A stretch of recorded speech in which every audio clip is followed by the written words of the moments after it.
Hello and welcome to 7 for 12, Caribbean style. I'm out here in Barbados ready for the T20s, the 5 T20s in the next 10 days, England versus the West Indies.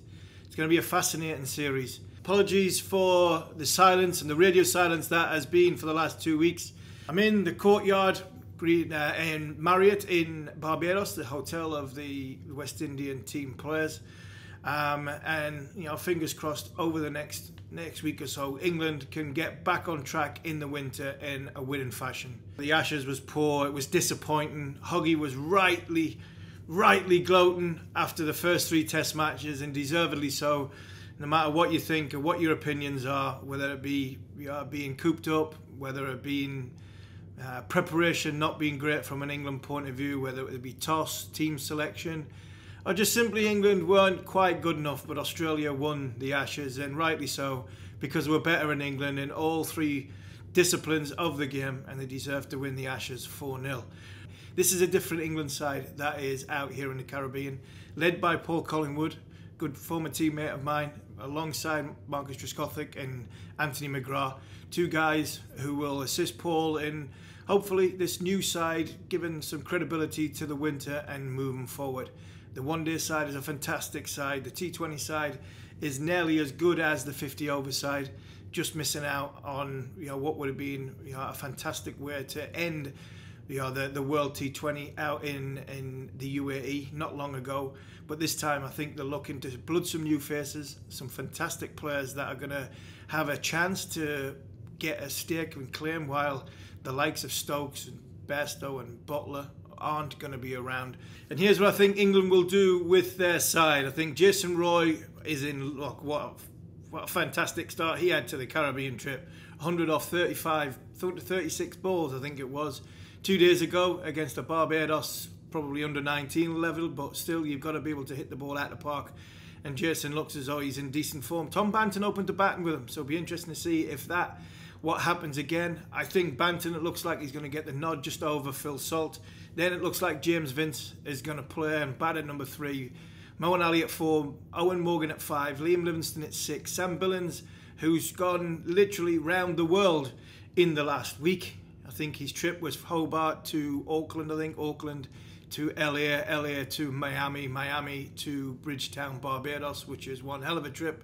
And good on Sam for getting there, so he deserves his place in the side at number 7.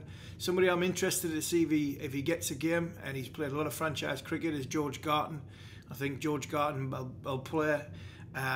He'll be at number 8 or number 9 with Chris Jordan, and then it'll be Adil Rashid and probably Tamal Mills, who the pace on this surface will probably just skid through. In Barbados, it'll be a nice, good track. Players I'm looking forward to seeing in the West Indies side, obviously Nicholas Pooran and Kieran Pollard have got a wealth of IPL experience. But watch out for 2 guys, whether they both play or they don't play. I think Odin Smith,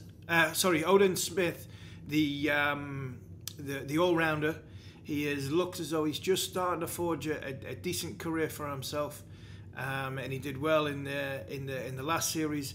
Hayden Walsh, leg spinner, left-handed batsman, right arm leg spin bowler, who, if there is a little bit of turn, normally there is in the Caribbean, we might just see Hayden Walsh be the man that Kieran Pollard turns to, a bit like Morgan turns to Rashid, to potentially take a wicket when things aren't going for the seamers. If England win the toss, I would imagine they'll bat first, because a lot of games in this neck of the woods, the pitches seem to get slower and slower and more difficult to score on.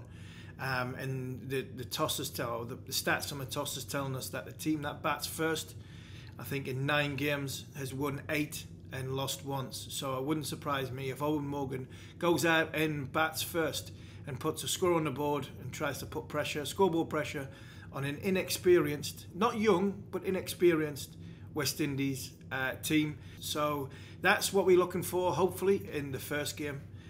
Fingers crossed we get a fantastic game. I'm sure we will.